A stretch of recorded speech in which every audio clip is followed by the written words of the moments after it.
Bonjour à tous et bienvenue dans notre premier podcast de l'immobilier où nous allons parler actualité, tendance du marché, réglementation et aussi vous fournir des conseils. Alors n'hésitez pas à nous envoyer un mail, vous allez trouver notre adresse de contact sous cette vidéo pour nous donner des suggestions de thèmes et de sujets à aborder pour qu'on puisse communiquer, débattre et échanger avec vous. Avant tout, pour parler de ce thème d'aujourd'hui qui est la tendance baissière du marché immobilier, je vais laisser la parole à Christelle. Oui, alors effectivement, bonjour, je suis Christelle. Effectivement, aujourd'hui, on a plusieurs raisons qui font que les prix baissent. Donc, on va les aborder effectivement durant ce fil d'actualité. Il y a bien sûr les taux d'intérêt qui ont un impact aujourd'hui sur la capacité financière des acquéreurs. Il y a aussi le fait qu'on a une demande qui diminue et donc on a de plus en plus de biens en vente sur le marché avec des prix qui sont quand même assez hauts. Voilà, donc tous ces facteurs-là font qu'effectivement, ça a un impact aujourd'hui sur le marché de l'immobilier. Oui, et puis c'est vrai qu'on note déjà une baisse des prix dans les grandes villes, déjà depuis le début de l'année, dans les grandes agglomérations. Ça s'est accentué avant cet été et on sent que là, en cette fin d'année, les prix baissent de plus en plus, notamment sur les biens qui ont du mal à se vendre. Ça peut être voilà, des grandes propriétés. Il y a aussi des appartements où le diagnostic immobilier, on va dire, n'est pas très bon et qui nécessite des grands travaux. On note aussi une baisse dans les milieux ruraux et certains secteurs sont épargnés, comme les endroits où il y a une forte location saisonnière. Donc, les investisseurs continuent à acheter dans ces secteurs-là. Le marché reste dynamique dans ces coins-là. On verra ce que ça donnera pour 2024. En tout cas, on note vraiment une tendance à la baisse un peu partout en France. Justement, par rapport à cette baisse, il y a plusieurs raisons, notamment la hausse des taux d'intérêt. Là, en ce moment, ce mois-ci, on est entre 3,30 et 4,50 en moyenne pour des durées qui vont de 7 à 25 ans. Euh, Qu'est-ce que tu ressens, toi, de ton côté, Christelle, sur le marché, les retours que tu as du terrain? Comment ça se passe depuis ce début d'année et surtout là, depuis la rentrée de septembre? Alors effectivement, les taux d'intérêt ont un impact sur la capacité financière des acquéreurs. Pour être en relation permanente avec des gens de terrain. En fait, ce qui se passe, c'est que les acquéreurs avaient un certain budget il y a encore 6 mois, mais comme les taux ont augmenté, ils ont perdu en capacité d'emprunt. Il faut savoir qu'aujourd'hui, l'exemple qui est quand même très frappant, c'est que donc il y a encore 1 an et demi, on avait des taux à peu près à 1,5 sur 25 ans, enfin 1 an et demi, 2 ans, ce qui permettait une capacité d'emprunt à peu près de 350 000 euros sur un couple ayant 4 000 euros de revenus. Et qu'aujourd'hui, avec la hausse des taux, donc on est à peu près à 4,5 en moyenne sur 25 ans, on n'est plus qu'à 250 000 euros de financement, ce qui fait qu'il y a une perte de 100 000 euros, ce qui est énorme en l'espace de enfin, une année, quoi. Ouais, c'est énorme. Et on en avait parlé aussi. Il faut que les propriétaires qui nous écoutent aujourd'hui le sachent. Il y a un allongement des délais de vente. Est-ce que tu peux nous dire un mot à ce sujet? Alors, effectivement, du coup, il y a des allongements de délais de vente parce que aujourd'hui, les prix de l'immobilier ne sont plus en corrélation avec le côté financier des acquéreurs. Donc, ce qui se passe, c'est que les biens restent de plus en plus sur le marché. Il y en a de nouveaux qui arrivent. Donc, du coup, il y a de plus en plus d'offres qui arrivent sur le marché et moins de demandes. Donc, forcément, quand la demande diminue et qu'on a une hausse de l'offre, on n'a pas le choix pour que le marché puisse se croiser que de pratiquer des baisses de prix pour que l'offre et la demande se rencontrent, en fait. D'accord. Je sais que beaucoup de propriétaires sont dans le cas où ils se retrouvent frustrés de devoir baisser le prix, même s'ils se rendent compte qu'en fait, ils n'ont pas le choix parce qu'ils n'ont pas envie de vendre à perte. Mais j'aimerais bien rappeler en fait une chose qui est importante, c'est que les gens qui ont acheté une résidence principale, donc je parle de cette catégorie de propriétaires, quand ils ont acheté, c'était pour loger leur famille en fait. C'était pas dans un but de faire de la plus-value, but spéculatif, contrairement à des investisseurs. Donc, si aujourd'hui, ces gens-là vendent au prix qu'ils ont acheté, un peu moins, un peu plus, il faut relativiser puisque le but n'était pas de faire de la plus-value. Donc, c'est vrai que quand un conseiller immobilier annonce à son client qu'il faut baisser le prix, c'est parce que c'est la réalité du marché, comme tu le disais. Ils n'ont pas le choix.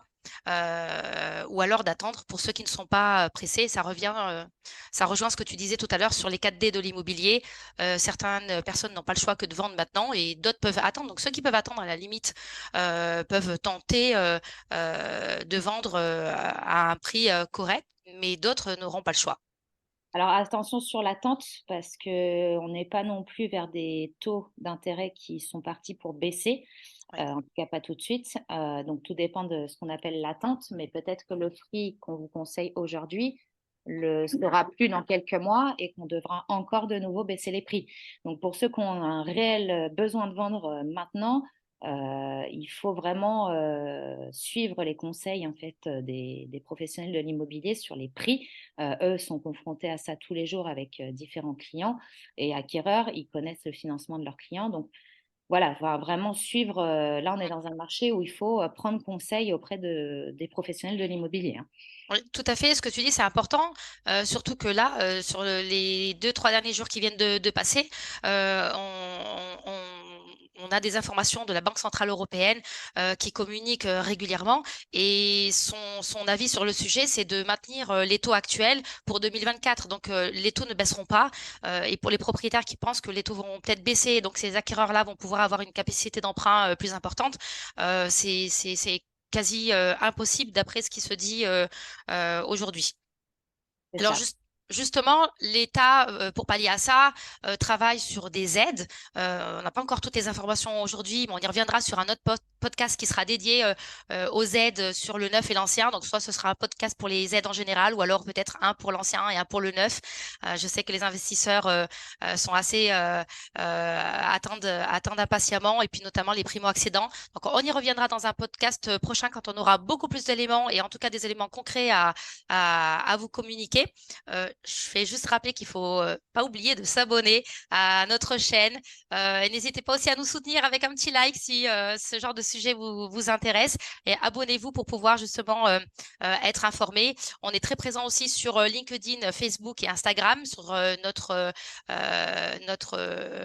enseigne Team Fille, Team France Immobilier, sur laquelle nous communiquons aussi à chaque sortie de podcast.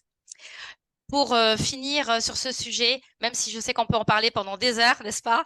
Je vais te laisser la parole pour donner des conseils, que ce soit aux propriétaires, futurs acquéreurs, et aux conseillers immobiliers qui les accompagnent au quotidien. Effectivement, aujourd'hui, comme on dit déjà, vous avez une demande, enfin une offre, pardon, qui est de plus en plus importante, puisqu'on a effectivement ce qu'on appelle les biens qui sont sur le marché depuis un moment, plus les nouveaux biens qui arrivent. Donc la première des choses, c'est de mettre en valeur votre bien pour pouvoir effectivement vous démarquer de votre concurrence directe, hein, qui sont les autres biens en vente dans le même quartier, dans le même immeuble et ainsi de suite. Donc comment se démarquer? Bah, ça va être par l'appartement qui nécessite peu de travaux, un appartement ou un appartement ou maison d'ailleurs, hein, bien rangé pour qu'il puisse y avoir de belles photos faites dessus, déjà pour attirer effectivement une clientèle d'acquéreurs. Ensuite, comme je le disais tout à l'heure, il est très important de prendre en compte l'estimation que vous donne le professionnel de l'immobilier. Il n'est pas là pour vous faire plaisir, entre guillemets, il est là pour vous donner la réalité du marché. Et donc, c'est très important de suivre effectivement les estimations qui vous sont données pour pouvoir vendre dans des délais raisonnables. Il faut savoir aussi que parfois, certains vendeurs souhaitent essayer un petit peu plus haut parce qu'ils pensent que peut-être, effectivement, ils vont trouver acquéreur au prix qu'ils souhaitent. Après, pourquoi pas? Néanmoins, il faut vite réajuster quand c'est le cas, s'il ne se passe rien, pour pas perdre trop de temps sur le marché.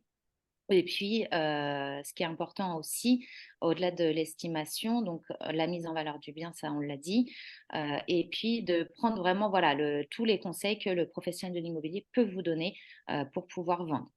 Oui, un point important également, au niveau des conseils, par rapport au prix, le fait de se mettre rapidement au bon prix, ça peut être, judicieux parce que même si au départ on part plus haut, on va allonger le délai de vente. Mais pendant ce temps-là, il y a des charges qui courent, sur les biens, il y a des impôts qui courent aussi. Donc finalement, c'est des dépenses que vous allez avoir, qui vont peut-être traîner dans le temps. Donc autant, se mettre tout de suite au bon prix pour, rester dans des délais. En moyenne, un bien au bon prix se vend en 3 mois maximum. Voilà. Merci pour ces conseils. J'aimerais en rajouter un aussi qui est à destination des investisseurs, parce que je sais que certains vont écouter cette vidéo. Sachez que pour tout nouvel investisseur, les banques aujourd'hui ont une préférence pour prêter pour un bien qui sera votre résidence principale. Donc, si vous voulez investir, bah, commencez déjà par acheter votre résidence principale en gardant en tête que l'objet de cet achat bah, n'est pas spéculatif et que c'est vraiment pour se loger et ensuite commencer à investir par la suite, peut-être à partir de l'année prochaine ou 2025. On reviendra sur ce sujet-là une autre fois, Christelle. Je te Oui, remercie pour les conseils. Merci à tous de nous écouter. N'oubliez pas de vous abonner et de vous liker et à bientôt. merci et puis effectivement, à bientôt.